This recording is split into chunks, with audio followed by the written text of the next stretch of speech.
দেখো 11 নম্বরে কি বলছে, একটি আয়তাকার ক্ষেত্রের দৈর্ঘ্য প্রস্থে 3 গুণ, দৈর্ঘ্য প্রস্থে 3 গুণ, অর্থাৎ প্রস্থ দেওয়া হবে তার 3 গুণ হবে দৈর্ঘ্য।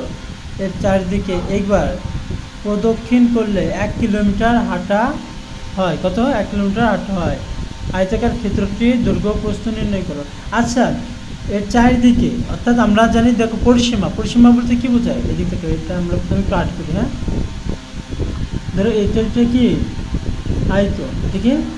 আমরা জানি আয়তের বিপরীত বাহুগুলো হয় পরস্পর সমান। অর্থাৎ তুমি এইখান থেকে কাটা শুরু করলে, হ্যাঁ, এইভাবে হাঁটতেছো, এইভাবে হাঁটতেছো, এভাবে হাঁটতেছো, এইভাবে আয়টা আবার এখানে চলে আসছো। তো এটা কত কিলোমিটার বলো তো? 1 কিলোমিটার। একটু কত? 1 কিলোমিটার। আর আমরা জানি আয়তের, দেখো পরিসীমার সূত্র কি? 2 ইন্টু দৈর্ঘ্য যোগ প্রস্থ। হ্যাঁ, আর সংক্ষেপে বলা হয় কি বলো তো? 4 বাহুর যোগফল। 4 বাহুর, প্রথমে এখান থেকে একটু কাটছো, তারপরে এখান থেকে একটু কাটছো, এটুকু একটু মান আছে, এটুকু একটু মান আছে, এখান থেকে একটু কাটছো, এটুকুর মান আছে, এখান থেকে একটু কাটছো, এটুকুর মান আছে না? এই 4টা বাহু যোগ করে কি এর পরিসীমা হয়। তাহলে এর পরিসীমা কত হলো বলো তো? 1 কিলোমিটার। কত? 1 কিলোমিটার। আর এখানে কি বলছে? একটা আয়তাকার ক্ষেত্রে দৈর্ঘ্য প্রস্থে 3 গুণ, দৈর্ঘ্য প্রস্থে 3 গুণ। তাহলে আমরা এখানে লিখবো ধরি প্রস্থ, আমরা তাহলে প্রস্থের কি ধরবো? X metre. কি মিটার? X metre. এইখানে দেখো, এখানে যখন কিসে আসতে বলো তো?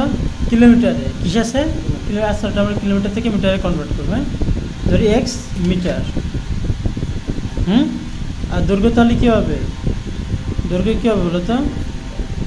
হ্যাঁ, 3x মিটার। Very good. কারণ যে এখানে কী বলছে? কত গুণ? 3 গুণ। তার মানে এখানে কী হবে? 3x মিটার, অর্থাৎ 3x মিটার। হ্যাঁ, তাহলে এখানে পরিসীমা কত? এখানে পরিসীমা কী বলছিল বলতো? 1 কিলোমিটার। মানে এর চারিদিকে একবার প্রদক্ষিণ করলে কত হয়? 1 কিলোমিটার। অর্থাৎ এই পুরোটা তুমি যখন ঘুরবা কত হবে? 1 কিলোমিটার। তাহলে আমরা জানি এই 4টা বাহুর যোগফল কী হয়? পরিসীমা। হ্যাঁ, এখানে কি আমরা কি লিখবো? অতএব আয়তের পরিসীমা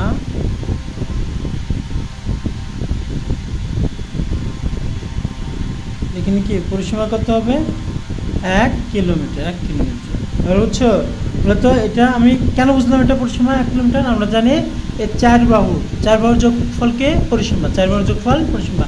আর এখানে বলছে এর চারিদিকে একবার প্রদক্ষিণ করলে, এর চারিদিকে একবার প্রদক্ষিণ করলে, অর্থাৎ তুমি চারিদিকে একবার প্রদক্ষিণ করছো। কয়বার? একবার।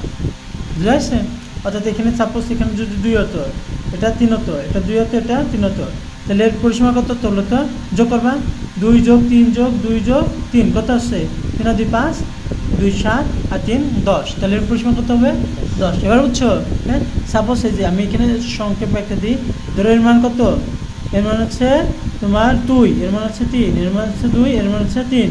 তাহলে আয়তের পরিসীমা কী হবে বলো তো? এই সবগুলো যোগ কর, 2 যোগ 3 যোগ 2 যোগ 3, তাহলে কত আসছে বলো তো? 10। তাহলে পরিসীমা কত হলো? 10। এটা কিন্তু রাফ করে আমি তোমাকে জিনিসটা বুঝিয়ে দিলাম। বুঝছো? তাহলে এই 4 বাহুর যোগফল, 4 বাহুর যোগফল হচ্ছে পরিসীমা। সাপোজ একটা বর্গ, আমি একটা বর্গের কথা চিন্তা করি, আমরা তো সূত্র জানি বর্গের, এটা 4, এটা 4, এটাও 4, এটাও 4। এখানে সবগুলো কি 4 না? এবার আমরা জানি বর্গের 4 বাহু কি হয়? সমান হয়। তাহলে এখানে দেখো এই 4 বাহু যোগ করলে এর দেখো 4 যোগ 4 যোগ 4 যোগ 4, তাহলে কত হলো? 16। কত হলো? 16। এই 16ই হচ্ছে বলতো কি বলতো এর পরিসীমা, অর্থাৎ 4 বাহু। সাপোজ দেখো একটা, তুমি তো 4টা দেখলে, হ্যাঁ, সাপোজ এবার 3টা হয়েছে ত্রিভুজ। কটা হয়েছে? 3টা। হ্যাঁ, ত্রিভুজ আকার হয়েছে। এটা এর মান ধরো তোমার 2, এর মান ধরো হচ্ছে তোমার, আচ্ছা এর মান ধরো 3, এর মান 2, এর মান 1। হ্যাঁ, তাহলে এর পরিসীমা কী হবে? এই 3 বাহুর যোগফল, 3 যোগ 1 যোগ 2, তাহলে কত আসছে বলতো? 6। আর কথা বুঝতে পারছো? মানে যেই কটা বাহু থাকবে ওই কটা বাহু যোগ করলেই কি ওর পরিসীমা বেরোয় যায়। মানে এটা সংক্ষেপ নিয়ম। হ্যাঁ, বুঝতে পারছো? আর আলাদা সূত্র বলতে আমরা জানি। দেখো আমরা দেখো এখানে একক রাখছি কি সে বলো তো? প্রস্থ একক রাখছি এক্সে, হ্যাঁ, মিটার রাখছি না? তো এই কিলোমিটার আমরা মিটার নেবো। আর আমরা জানি 1 কিলোমিটারের কত হবে বলতো? 1000 মিটার। 1 কিলোমিটার কত হয়? 1000 মিটার। তাহলে আমরা বুঝছি এটুক। হ্যাঁ, তো লিখবো অতএব প্রশ্ন মতে, হ্যাঁ, দেখো এখানে প্রশ্ন মতে আমরা আয়তের পরিসীমার সূত্র দেই কি? দৈর্ঘ্য আর প্রস্থ বের করবো। কারণ যে এখানে ক্ষেত্রফল দেওয়া নেই, এখানে কি দেওয়া আছে? পরিসীমা। পরিসীমা দেওয়া থাকলে পরিসীমার সূত্র বের করতে হবে। ক্ষেত্রফল দেওয়া থাকলে ক্ষেত্রের ফলে সূত্র দিয়ে করতে হবে। আমার কথা বুঝতে পারছো? আমি এখানে কি লিখবো, আয়তের পরিসীমা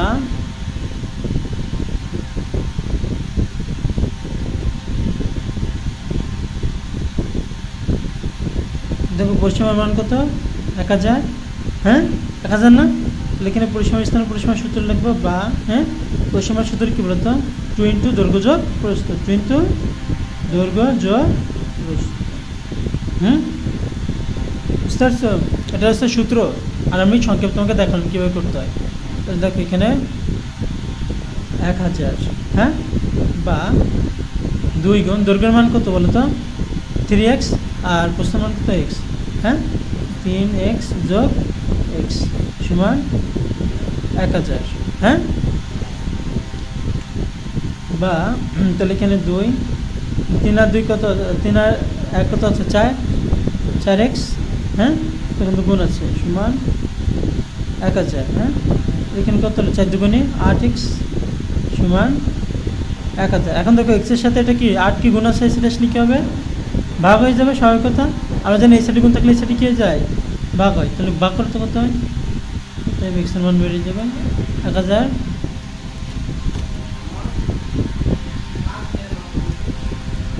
ভাগ 8, 125, কত হলো 125। তো এখানে আমরা কত লিখবো, 125 মিটার। বুঝছো?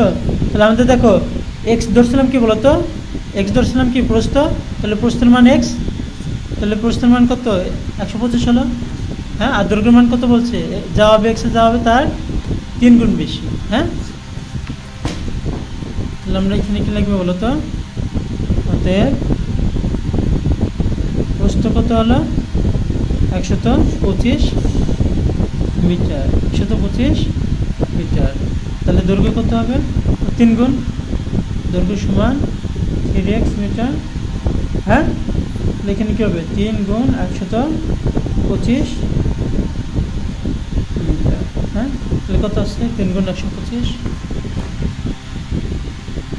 গুণ 175, কত হলো 375 মিটার। বুঝছো? আমাদের অ্যান্সার হয়ে গেছে।